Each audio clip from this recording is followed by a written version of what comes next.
We've been hearing Turkey's President Recep Erdogan and UN Chief Antonio Guterres warn about the dangers of the situation at the Zaporizhzhia nuclear plant. Ukrainian President Volodymyr Zelensky is accusing Russia of nuclear blackmail over tensions at the complex, Europe's largest. Officials here claim Russia is creating this crisis to try to force Ukraine and other countries to comply with their conditions. Ukraine says Russia has deployed around 500 forces to the complex, who are using it as a shield to launch attacks against Ukrainian towns. Russia, on the other hand, denies the accusations, and says its troops are, in fact, protecting the plant.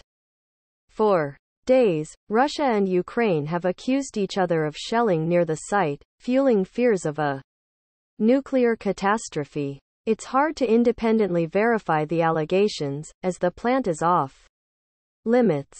The facility has been under Russian occupation since early March, although Ukrainian technicians still operate it. They're working under pressure, and there are claims some have been detained, tortured and beaten.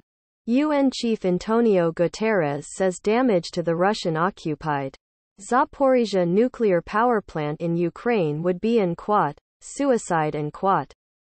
Speaking to reporters after talks in Lviv, Guterres says he was an quote, gravely concerned and quote, about the situation at the plant and said it had to be demilitarized. He says, and quote, we must tell it like it is, any potential damage to Zaporizhzhia is suicide. And quote.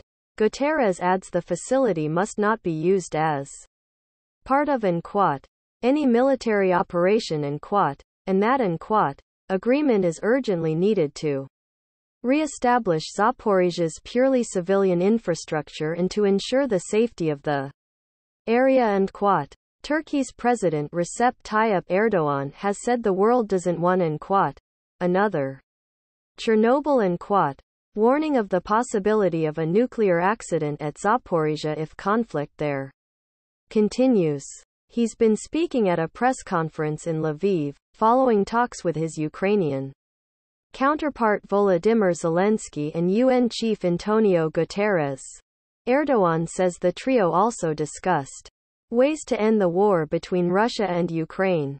He says they discussed the exchange of prisoners of war between Ukraine and Russia, and that he would later raise the issue with Russian President Vladimir Putin. Turkey has recently acted as a mediator between the two countries, including on the issue of unblocking grain exports from Ukraine's ports.